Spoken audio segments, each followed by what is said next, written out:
Hi, this is Alex from PHP Academy with a CSS video tutorial on hiding an element.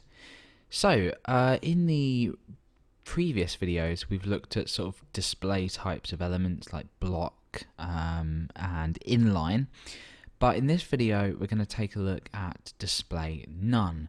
And I'm going to give you a few reasons why you might need to use display none, mainly JavaScript reasons. I've sort of just given it away, but we're going to be just sort of creating an element, hiding it, and then I'll talk a bit about why you might need to do so. Okay, so first of all, let's go ahead and create an element. So I'm going to say a href equals something. I'm just going to give that a hash, and I'm going to just say click here. Okay, so I've basically just created a link. Now I'm going to go and refresh this. I've got the link here. Now let me go ahead and give this a class. Now I can give this a class as in like a general class, or I can go ahead and give it a class of, say, hidden. Now when I apply this class to this element, I'd expect it to take the properties of hidden.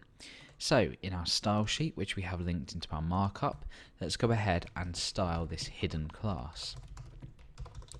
And this is going to be called anything, by the way. I'm just calling it hidden for the purpose of, making it obvious what this class does, which is the whole point of a class. It makes sense to give a class name, something relative to what it does, or its style. So I'm going to say display, which is a property name, and the value none. Okay. So let's go ahead. But by the way, by default, this link will be display inline.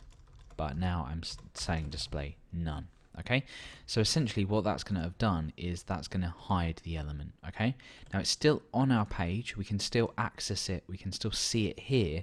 It's just hidden. It doesn't have a display type, it's display none.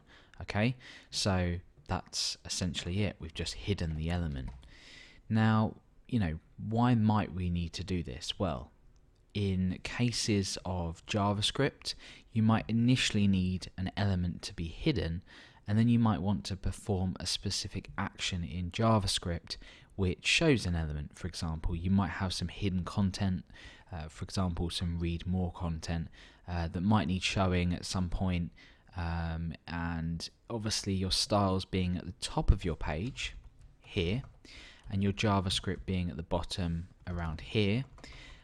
It means that if you use your style sheet to hide an element, as opposed to using your JavaScript to hide an element, it means that it will style this element before you reach the JavaScript. So if you were using JavaScript, so for example, if you were using, I don't know, the jQuery JavaScript library, and you were using like dots hide on an element, it would only hide it when it got down to this point here. So therefore it would show the element and then it would hide it.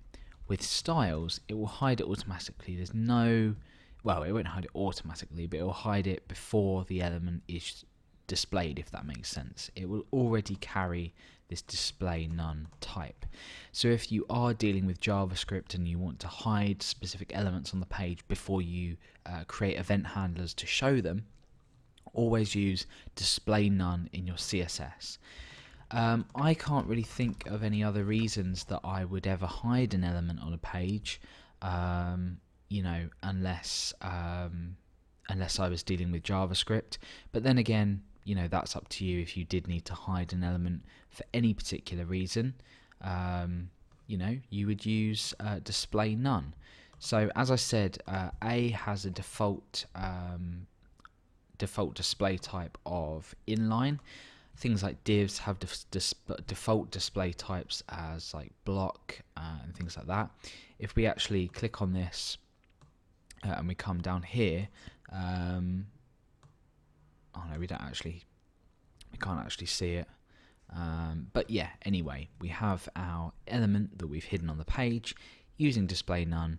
Quite simple. I can't really say anything else. That's about it.